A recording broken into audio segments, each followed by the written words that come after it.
눈보라가 몰아치던 밤이었습니다. 윤참파는 사람들 앞에서 며느리 설아에게 말했지요. 얼음 강물에 들어가 이 도포를 씻어 오너라. 설아의 발은 금세 새파래졌고 마을 사람들은 혀를 찼습니다. 저 노인은 사람이 아니다. 그런데 그날 밤 누군가가 조용히 대문을 나서는 모습이 보였습니다. 이 집, 대체 무엇을 숨기고 있었던 걸까요? 신기루 야담에 오신 것을 환영합니다. 오늘도 건강하고 행복한 하루 되세요. 좋아요와 구독 꼭 눌러주세요. 그럼 이야기 시작합니다. 먼 옛날 영조 임금께서 다스리시던 말년의 일이었습니다. 그해의 겨울은 유독 혹독했습니다. 흉년이 이어진 탓에 쌀값은 하늘 높은 줄 모르고 치솟았고 민심은 마른 집단처럼 바스락거리며 언제 불이 붙을지 모르는 형국이었지요. 한양 서촌의 기와집 골목에도 사흘째 눈보라가 몰아쳤습니다. 처마 끝에 고드름이 칼날처럼 맺히고 골목 어귀를 오가는 발소리마저 눈 속에 묻혀 들리지 않는 그런 날이었습니다. 그 고요한 겨울 속 한 양반가에서 차디찬 꾸짖음이 울려 퍼졌습니다. 꾸짖음의 끝에는 언제나 설아가 있었습니다. 설아는 몰락한 양반가의 딸로 태어나 18의 나이에 윤참판 댁으로 시집을 왔습니다. 친정은 빚더미에 올라앉아 이미 기울 대로 기울었고 설아에게 남은 것이라곤 반듯한 몸가짐과 말없이 견뎌내는 인내심뿐이었지요. 수수하되 단정한 기품이 서린 얼굴이었습니다. 화려한 미색은 아니었으나 오래 바라볼수록 마음이 차분히 가라앉는 그런 얼굴이었지요. 눈매는 깊고 고요했으며 인매에는 늘 말을 삼키는 듯한 흔적이 배어 있었습니다. 설아는 집안의 허드렛 일을 도맡았습니다. 새벽 우물가의 빨래부터 안채 청소, 시어머니 약 다리는 일까지 손이 쉬는 때가 없었지요. 그러나 설아는 단 한 번도 입술을 비죽이거나 한숨을 내쉬는 법이 없었습니다. 고된 삶이 몸에 익어 불평이라는 감정 자체를 잊어버린 사람처럼 그저 묵묵히 하루를 견뎌냈습니다. 윤참파는 한양에서도 손꼽히는 엄격한 어른으로 통했습니다. 조정에서 수십 년을 벼슬살이한 그는 굽힘이 없기로 유명했습니다. 눈빛 하나로 아랫사람을 얼어붙게 만드는 위세가 있었고 목소리를 높이지 않아도 방 안의 공기가 싸늘해지는 사람이었지요. 마을 사람들은 그를 두고 냉혹하다 하였고 하인들은 그의 발소리만 들어도 등골이 오싹해진다 하였습니다. 시어머니는 병약하여 늘 안채에 누워 지냈고 말수가 극히 적었습니다. 남편 윤도령은 과거 준비에 매달려 있었으나 아버지의 눈빛 앞에서는 어린아이처럼 움츠러들었지요. 그런 집안에서 유독 설아에게만 윤참판의 매서움이 집중되었습니다. 다른 하인에게는 한마디 할 것을 설아에게는 세 마디로 꾸짖었고 조금이라도 흠이 보이면 결코 그냥 지나치는 법이 없었지요. 마을 사람들은 고개를 갸웃거리며 수군댔습니다. 저 어른이 어찌하여 며느리에게만 저리 모진가 하고 말이지요. 설아의 하루는 언제나 새벽 우물가에서 시작되었습니다. 아직 어둠이 채 거치지 않은 이른 시각, 설아는 두꺼운 솜저고리 하나에 의지한 채 우물가로 나왔습니다.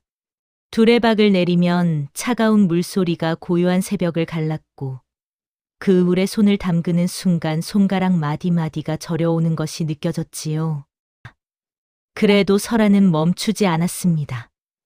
빨랫감을 힘껏 두드리고 헹구는 동안 그녀의 붉어진 손등 위로 하얀 입김이 피어올랐습니다. 그날 아침도 여느 때와 다를 바 없어 보였습니다. 그런데 윤참판이 사랑채에서 나오더니 진흙이 잔뜩 묻은 도포 하나를 설아 앞에 내밀었습니다. 전날 바깥 출입에서 묻혀온 것이 분명했지만 진흙은 이미 말라붙어 뻣뻣하게 굳어 있었지요. 보통의 빨래라면 몰라도 저 도포를 하루 안에 말끔히 해내려면 보통 품이 드는 것이 아니었습니다. 이것을 오늘 안으로 말끔히 하라. 윤참판의 목소리는 낮고 단호했습니다. 설아는 두 손으로 도포를 받아 들고 고개를 숙였지요. 단 한마디의 대꾸도 없이 말이었습니다. 하늘을 올려다보니 낯빛 눈구름이 잔뜩 드리워져 있었습니다. 금방이라도 눈이 쏟아질 것 같은 하늘이었지요. 설아는 도포를 품에 안은 채 잠시 하늘을 바라보다가 이내 발걸음을 우물가로 돌렸습니다.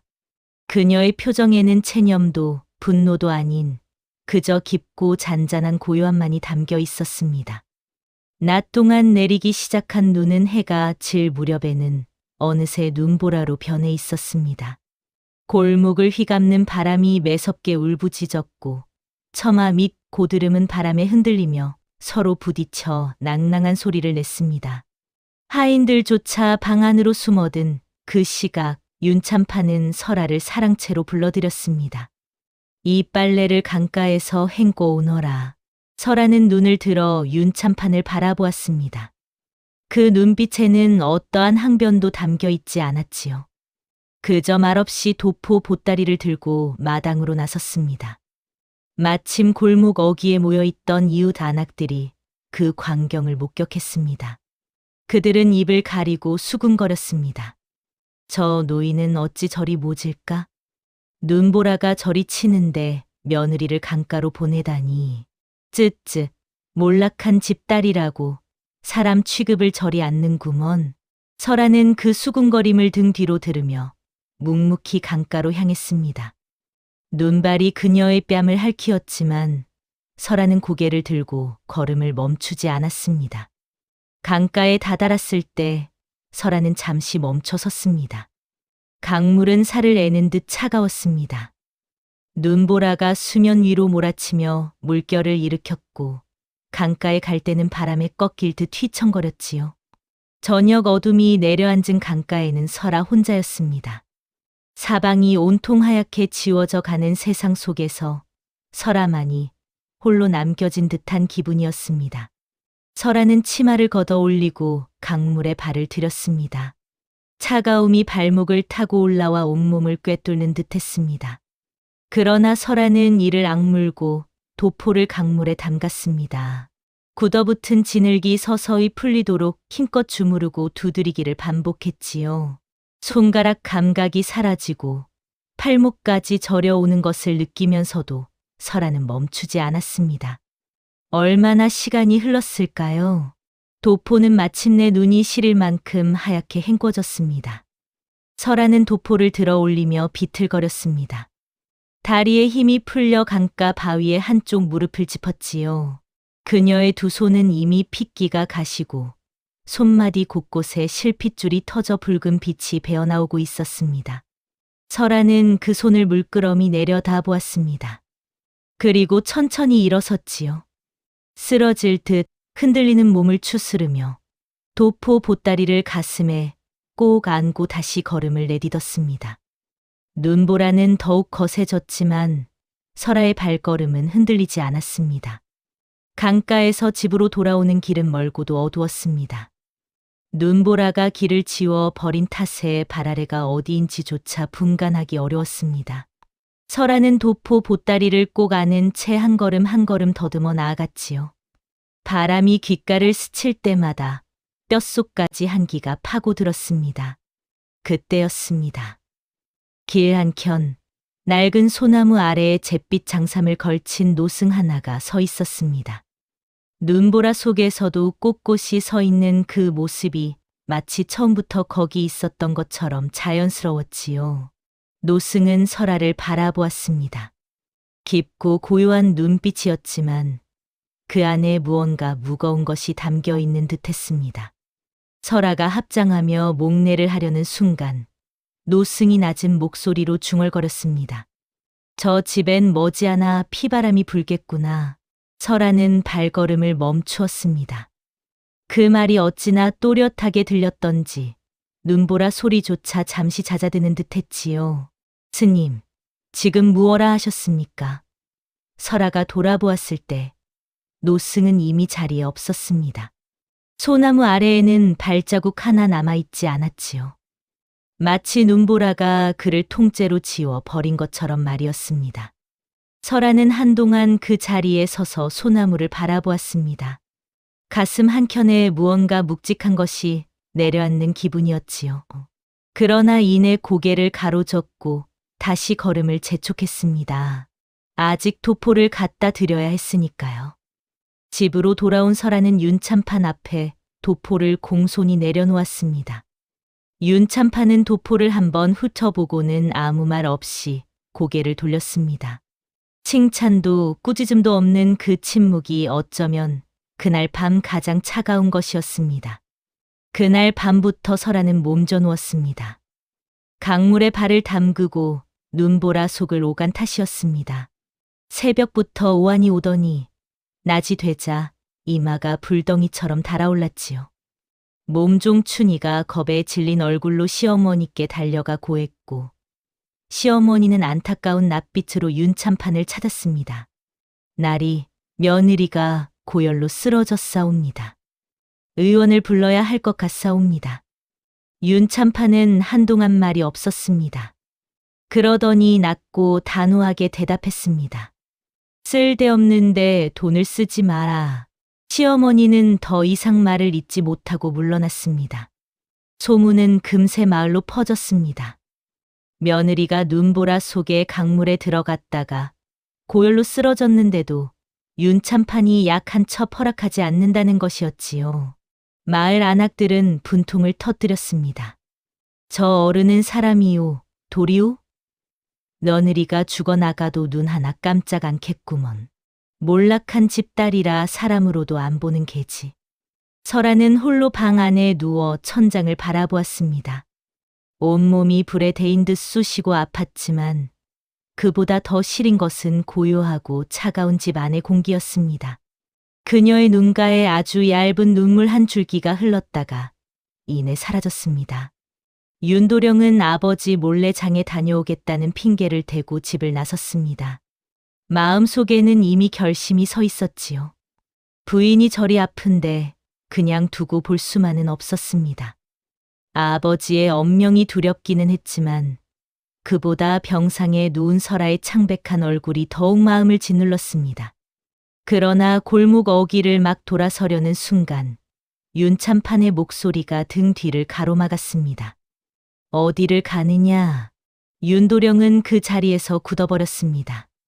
천천히 돌아서니 윤참판이 팔짱을 낀 채 마당 한가운데 서 있었지요. 눈빛이 매서웠습니다. 부인의 약을 구하러 가려 하였사옵니다. 윤도령이 고개를 숙이고 아래자 윤참판의 눈썹이 서슬퍼렇게 치솟았습니다. 사내가 과거를 앞두고 여인 일의 마음을 빼앗기느냐. 당장 사랑채로 들어가 글이나 읽어라. 윤도령은 아버지의 호통에 어깨를 움츠리며 발기를 돌렸습니다. 뒷목이 뜨겁고 눈시울이 뜨거웠지만 끝내 아무 말도 하지 못했지요. 그런데 그날 밤 깊은 시각이었습니다. 인기척이 드문 뒷골목으로 윤참판이 홀로 나서는 것을 몸종 춘희가 우연히 목격했습니다. 장삼을 깊이 여민 윤참판의 뒤를 몰래 따라가 보니 그는 마을 어기 의원 집의 살인문을 조용히 두드리고 있었지요. 지금 당장 우리 집으로 와 주시오. 아픈 사람이 있소. 의원은 영문도 모른 채 약 상자를 들고 윤참판을 따라 나섰습니다. 춘희는 놀란 가슴을 쓸어내리며 그 뒷모습을 오래도록 바라보았습니다. 날이 갈수록 설하는 야위어 갔습니다. 의원의 약 덕분에 고열은 며칠 만에 내렸지만 몸 안 깊은 곳에 쌓인 피로와 한기는 쉬이 가시지 않았습니다. 설아는 아직 자리를 털고 일어나기가 힘들었지만 이틀째 되던 날부터는 억지로 몸을 일으켜 집안일을 시작했지요. 누워있으면 또 무슨 꾸짖음이 떨어질지 몰랐기 때문이었습니다. 그러나 윤참판의 매서움은 오히려 더해졌습니다. 밥상을 들이면 국이 식었다 하고 빨래를 갖다 드리면 풀이 덜 먹었다 하였지요.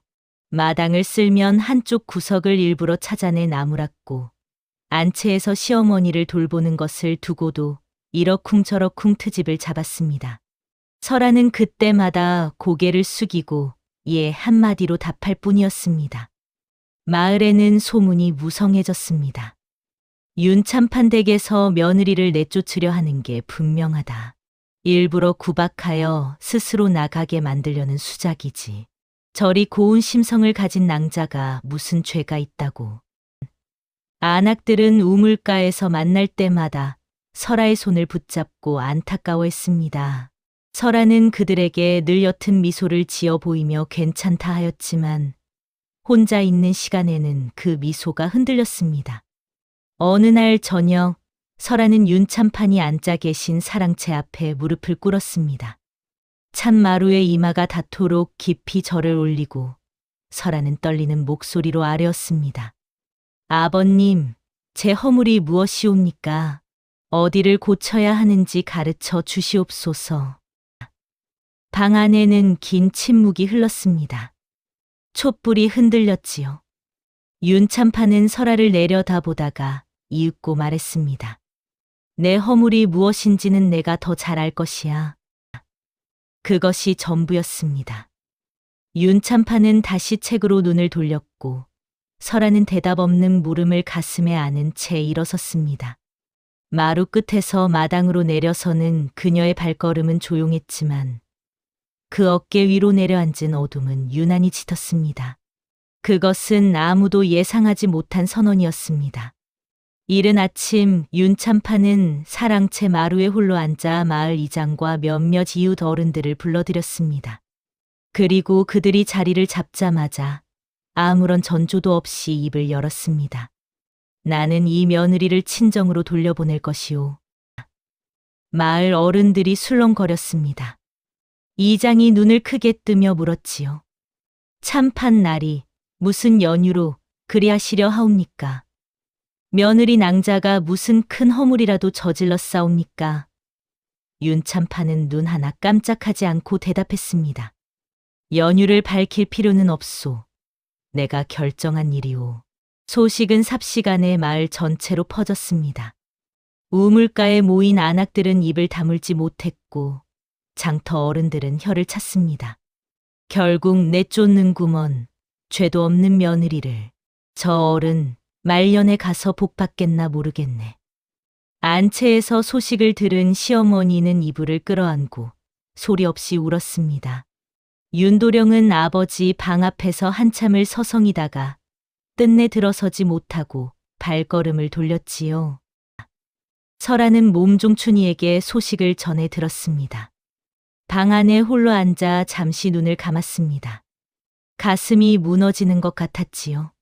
시집 온 지 3년, 불평 한마디 없이 견뎌온 세월이 주마등처럼 스쳐 지나갔습니다. 새벽 우물가의 빨래, 눈보라 속강가, 차가운 꾸짖음들, 그 모든 것이 결국 이 결말을 향해 흐고 있었던 것인가 하고 설아는 속으로 삼켰습니다. 그러나 설아는 울지 않았습니다. 천천히 눈을 뜨고 춘희에게 짐을 싸라고 일렀지요. 떠나라 하면 떠나야지요.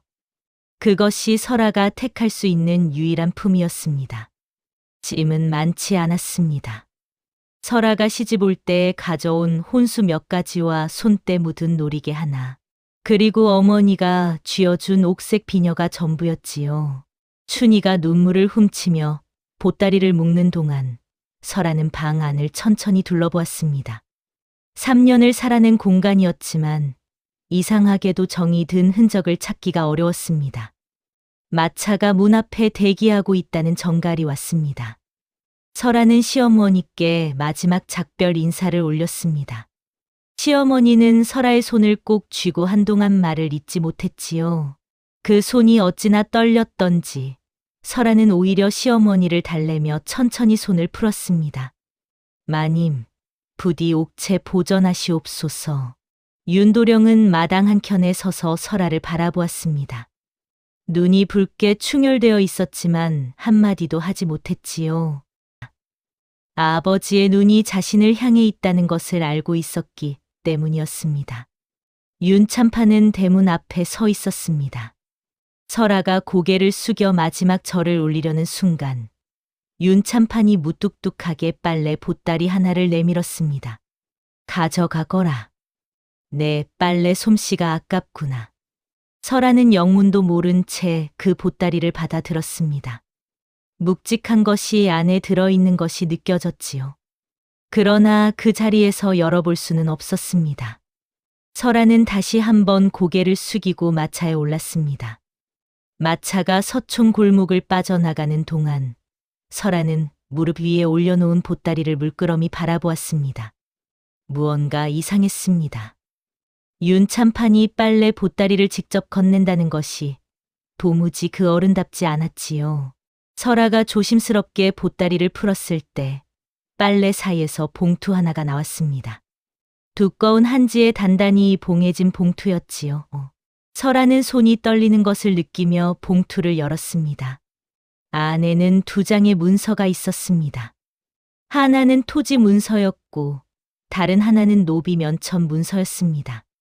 그리고 그 2 문서에 적힌 명의는 모두 설아의 이름이었지요. 마차가 덜컹거리며 한양 성문을 빠져나가는 동안 설아는 한동안 꼼짝도 하지 못했습니다. 손안에 쥔 2장의 문서가 현실인지 꿈인지 분간이 되지 않았습니다. 설아는 문서를 다시 한번 천천히 펼쳐보았습니다. 분명히 자신의 이름이 적혀 있었지요. 필체는 윤참판의 것이 틀림없었습니다. 가슴 속에서 무언가가 무너져 내리는 듯했습니다. 설아는 창밖으로 눈을 돌렸습니다.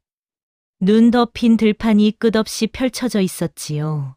앙상한 나뭇가지 위에 눈이 쌓여 하얗게 빛났습니다. 그 고요한 풍경을 바라보는 동안 설아의 가슴 속에서는 지난 3년이 물결처럼 밀려왔습니다. 진흙 묻은 도포, 눈보라 속강가, 차가운 꾸짖음, 약 한 첩 허락받지 못하던 날, 그리고 사람들 앞에서의 냉혹한 선언까지 그 모든 것이 하나의 실로 깨어지는 것 같았습니다. 아버님은 끝내 나를 버리신 것이로다. 처음에는 그렇게 생각했습니다. 그러나 이 문서는 무엇이란 말입니까? 설아의 눈에서 눈물이 흘러내렸습니다. 처음에는 한 줄기였다가 이내 걷잡을 수 없이 쏟아졌지요. 설아는 문서를 가슴에 꼭 껴안고 고개를 숙였습니다. 그 느낌이 마차 안을 채웠습니다. 무언가 거대한 것을 놓치고 있었다는 예감, 그리고 그것이 무엇인지 아직은 온전히 알 수 없다는 두려움. 그 2 가지가 뒤섞여 설아의 어깨를 흔들었습니다. 진실은 뜻밖의 곳에서 흘러나왔습니다. 친정에 당도한 이튿날, 설아는 이웃 고을에 사는 먼 친척 어른을 통해 한양의 소식을 전해 들었습니다. 그 어른은 조정의 사정을 훤히 아는 분이었는데 설아의 얼굴을 보자마자 눈살을 찌푸리며 입을 열었지요. 윤참판 어른이 조정에서 탄핵을 앞두고 계신다는 걸 아시오? 설아는 그 자리에서 굳어버렸습니다. 어른의 이야기는 이러했습니다. 윤참판은 오랫동안 조정의 정적들에게 눈엣 가시 같은 존재였다는 것이었지요. 그들은 윤참판을 무너뜨릴 빌미를 찾다가 마침내 그의 집안을 표적으로 삼았습니다. 며느리를 통해 집안의 재산을 빼앗고 온 가문을 나락으로 떨어뜨리려는 계략이었지요. 윤참판은 그것을 알고 있었습니다. 그래서 일부러 며느리를 구박하고 냉대하는 모습을 마을 사람들에게 보인 것이었습니다. 정적들이 보기에 윤참판 댁은 이미 안에서부터 무너지는 것처럼 보여야 했으니까요. 그리고 며느리를 내쫓는 척하면서 모든 재산의 명의를 설아에게 넘긴 것이었습니다. 정적들이 손을 쓰기 전에 가장 안전한 곳으로 재산을 옮긴 것이지요. 설아는 한동안 말을 잃었습니다. 차가운 꾸짖음, 눈보라 속한가, 약 한 첩 내어주지 않던 그 밤, 그 모든 것이 다른 빛깔로 물들기 시작했습니다.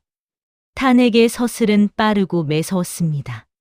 설아가 친정에 당도한 지 열흘도 채 되지 않아 윤참판이 조정의 명으로 포박되어 을금부옥에 갇혔다는 소식이 날아들었습니다. 정적들이 오랫동안 벼려온 칼날이 마침내 내리꽂힌 것이었지요. 죄목은 여러 가지였습니다. 공금을 횡령했다는 것, 왕명을 어겼다는 것, 거기에 며느리를 구박하고 내쫓은 폐악한 행실까지 덧붙여졌습니다. 마을 사람들의 수군거림도 증거로 쓰였지요. 윤참판이 그토록 냉혹한 시아버지를 연기했던 것이 오히려 그를 올가매는 올가미가 되어 돌아온 것이었습니다. 윤참판은 끝내 변명하지 않았습니다. 옥중에서도 그는 꼿꼿하게 앉아 아무것도 부인하지 않았습니다. 정적들이 원하는 것은 변명이 아니라 굴복이었기에 변명은 오히려 그들에게 무기를 쥐어주는 것과 같았습니다. 윤참판은 그것을 알고 있었지요. 그 소식을 들은 마을 사람들의 반응은 엇갈렸습니다. 그것 봐라. 며느리한테 모질게 굴더니 결국 하늘이 벌을 내리는 거야. 당연하지. 눈보라 속에 강가로 내쫓고 약도 안 준 어른이잖아. 아무도 윤참판의 진심을 알지 못했습니다. 모든 비난은 오롯이 그 한 사람에게 쏟아졌고 윤참판은 그것을 묵묵히 받아 안았습니다. 옥에 갇혔다는 소식을 들은 설아는 밥숟가락을 내려놓았습니다. 가슴이 타들어가는 것 같았지요. 이제 설아는 알고 있었습니다. 아버님이 왜 그토록 냉혹한 어른이 되어야 했는지를 말이지요. 그리고 지금 이 순간 자신이 무엇을 해야 하는지도 알 것 같았습니다. 며칠 뒤 낯선 방문객이 친정집 살인문을 두드렸습니다. 비단도포를 걸치고 갓을 단정히 쓴 중년 사내였습니다. 그는 스스로를 조정의 관리라 소개하며 설아에게 은근히 제안을 건넸습니다. 낭자께서 지금 가지고 계신 문서를 저희 쪽에 넘겨주신다면 윤참판 어른의 죄를 가볍게 해드리도록 힘써 보겠습니다. 부드러운 말투였지만 눈빛은 차가웠습니다. 설아는 그 눈빛을 보는 순간 이 자가 아버님의 정적들이 보낸 사람이라는 것을 직감했습니다. 문서를 넘기면 윤참판을 구할 수 있다는 달콤한 미끼였지만 실상은 정적들이 원하는 것을 고스란히 바치는 것이나 마찬가지였지요. 재산을 빼앗기고 나면 윤참판을 지킬 수 있는 방패는 아무것도 남지 않게 됩니다. 설아는 조용히 입을 열었습니다. 고마운 말씀이나 제가 직접 관하로 가겠습니다. 사내의 얼굴에 당황한 빛이 스쳤습니다. 그러나 설아는 이미 자리에서 일어서고 있었습니다.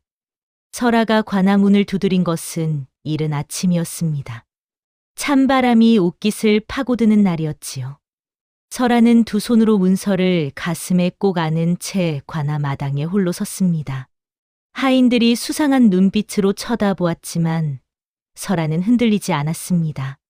윤참판 댁며느리가 진정을 올리러 왔다고 전해 주십시오. 이윽고 관아의 안쪽 방에서 관리 하나가 나왔습니다. 눈매가 날카롭고 인매가 차가운 자였지요. 그는 설아를 아래 위로 훑어보더니 비웃듯 말했습니다. 며느리라 함은 그 폐악한 어른에게 내쫓긴 그 낭자요? 무슨 진정을 올리겠다는 것이오? 설아는 무릎을 꿇지 않았습니다. 고개를 반드시 들고 대답했지요. 저는 이 문서를 통해 아버님의 결백을 밝히고자 합니다. 설아가 문서를 내밀자 관리의 눈빛이 흔들렸습니다. 그는 문서를 펼치고 한 줄 한 줄 읽어 내려갔습니다. 읽어 갈수록 그의 표정이 굳어졌지요. 문서는 분명했습니다. 토지와 가산의 명의가 모두 설아에게 넘어간 것은 탄핵 고발이 접수되기 훨씬 이전의 일이었습니다. 정적들이 주장하는 횡령의 시기와 전혀 맞지 않았지요. 오히려 윤참판이 정적들의 계략을 미리 알고 재산을 안전하게 보전한 증거가 될 수 있었습니다. 그러나 일은 그리 순순히 풀리지 않았습니다. 관리는 문서를 도로 설아에게 돌려주며 냉랭하게 말했습니다. 이것만으로는 부족하오. 윤참판의 다른 죄목들이 아직 남아있소. 설아는 손을 거두지 않았습니다. 그렇다면 제가 직접 증인으로 나서겠습니다. 방 안에 잠시 침묵이 흘렀습니다. 낭자가 증인으로 나선다 함은 시아버지의 모든 행실을 공개적으로 증언한다는 뜻이오. 내쫓긴 며느리의 말이 얼마나 신빙성이 있겠소? 그 말은 날카로운 비수 같았습니다. 설아의 가슴에 깊이 박혔지요. 그러나 설아는 조금도 물러서지 않았습니다. 내쫓긴 며느리이기에 오히려 모든 것을 알고 있습니다. 저는 3년을 그 댁에서 살았고 아버님의 모든 행실을 가장 가까이서 지켜보았습니다. 저를 내쫓으실 때 아버님의 눈빛을 저는 잊지 않았습니다. 그것은 버리는 눈빛이 아니었습니다. 지키는 눈빛이었습니다. 설아의 목소리는 떨렸지만 끊기지 않았습니다. 아버님은 저를 냉대하셨습니다. 눈보라 속에 강가로 보내셨고 약 한 첩도 허락지 않으셨습니다. 그 모든 것이 마을 사람들의 눈에 저장되었지요. 하지만 그날 밤 아버님은 몰래 의원을 부르셨습니다. 모진 어른이 할 행동이 아니었습니다. 관리는 설아를 오래도록 바라보았습니다. 그의 눈빛에서 처음으로 흔들림이 보였습니다. 사흘 후 의금부에서 다시 신문이 열렸습니다. 설아는 증인석에 섰습니다. 맞은편에는 정적들이 보낸 관리들이 줄지어 앉아 있었지요. 그들의 눈빛은 날카로웠지만 설아는 두 손을 가지런히 모으고 정면을 바라보았습니다. 첫 번째 복선이 회수되었습니다. 몸종 춘희가 증인으로 불려 나왔습니다. 춘희는 눈물을 훔치며 그날 밤 목격한 것을 또렷하게 증언했지요. 눈보라가 치던 밤 윤참판이 몰래 의원을 부르러 나간 것을 자신이 직접 보았다는 것이었습니다. 약한 첩 허락하지 않겠다 공언하고서도 그 밤 몰래 의원을 부른 윤참판. 그것은 매몰찬 시아버지의 행동이 아니었지요. 두 번째 복선이 회수되었습니다. 노승의 말이었습니다. 설아가 눈보라 속에서 들었던 그 한마디. 저 집엔 피바람이 불겠구나. 그 말은 재앙의 예언이 아니라 경고였습니다. 설아는 그 말을 관하에서 증언하며 그날 이미 마을에 윤참판을 노리는 자들의 눈이 들어와 있었음을 주장했습니다. 실제로 조사를 해보니 그 무렵부터 정적들의 첩자가 한양 서촌을 드나들었다는 사실이 드러났지요. 세 번째 복선이 회수되었습니다. 가장 결정적인 것은 문서의 날짜였습니다. 토지 문서와 노비 면첩 문서는 탄핵 고발이 접수되기 넉 달 전에 이미 작성된 것이었습니다. 윤참판은 정적들이 움직이기 훨씬 전부터 대비하고 있었던 것이지요. 이것은 횡령이 아니라 오히려 정당한 재산 보전이었습니다. 증거들이 하나씩 쌓여가자 신문장의 공기가 달라졌습니다. 정적들의 얼굴에서 여유가 사라지고 당황한 빛이 번졌지요. 설아는 그 변화를 느끼면서도 내색하지 않았습니다. 끝까지 차분하게 알고 있는 것을 하나씩 내어놓았습니다. 신문은 나흘째 되던 날 결론에 이르렀습니다. 의금부 당상관은 긴 침묵 끝에 입을 열었습니다. 윤참판에 대한 탄핵 고발은 사실에 근거하지 않은 것으로 판단한다. 고발을 기각하고 즉시 석방을 명한다. 그 말이 떨어지는 순간 정적들의 얼굴이 일그러졌습니다. 그들은 거세게 항의했지만 이미 증거 앞에서는 말이 힘을 잃었지요. 오히려 허위 고발을 사주한 정황이 드러나면서 정적들 중 2명이 그 자리에서 직위를 박탈당하고 신문을 받게 되었습니다. 마을로 돌아오는 날 윤참판의 마차 앞에 사람들이 모여들었습니다. 며칠 전까지만 해도 혀를 차며 비난하던 그 얼굴들이었지요. 그러나 이제 사람들은 고개를 숙이며 사죄했습니다. 진실을 알게 된 안악들은 눈물을 훔쳤고 이장 어른은 윤참판에게 깊이 절을 올렸습니다. 윤참판은 그들을 향해 말했습니다. 탓하지 마시오. 내가 일부러 그리 보이게 한 것이니 그 한마디가 사람들의 가슴을 더욱 깊이 찔렀습니다. 설아는 마차에서 내리는 윤참판을 바라보았습니다. 옥중 생활로 얼굴이 몰라보게 여위어 있었고 걸음도 예전 같지 않았지요. 그 모습을 보는 순간 설아는 눈물을 참을 수가 없었습니다. 두 손을 모아 쥐고 고개를 숙이는데 눈물이 손등 위로 뚝뚝 떨어졌습니다. 윤참파는 옥에서 나온 뒤 오래 버티지 못했습니다. 혹독한 겨울 옥살이에 이미 몸이 상할 대로 상해 있었지요. 의원이 드나들었지만 차도가 없었고 봄이 오기도 전에 자리에 눕고 말았습니다. 설아는 날마다 약을 다리고 곁을 지켰습니다. 한때 약 한 첩 허락지 않던 그 어른 곁에서 이제는 하루도 빠짐없이 정성을 다했지요. 윤참판이 마지막 기력을 끌어모아 설아의 손을 붙잡은 것은 매와 봉우리가 맺히기 시작하던 어느 아침이었습니다. 며느라, 평생 처음으로 그 어른이 설아를 그리 불렀습니다. 설아는 눈물을 삼키며 손을 꼭 쥐었지요. 미움을 사야 지킬 수 있는 것도 있느니라. 그것이 어른의 짐이야. 그것이 윤참판의 마지막 말이었습니다. 윤참판이 세상을 떠난 뒤 설아는 가문의 재산을 흐트러짐 없이 관리했습니다. 토지는 공정하게 소작인들에게 나누어 붙였고 면천 문서에 적힌 노비들을 하나씩 자유롭게 해주었지요. 마을 사람들은 그녀를 일러 효부라 하였고 고을원님도 그 이름을 치하했습니다.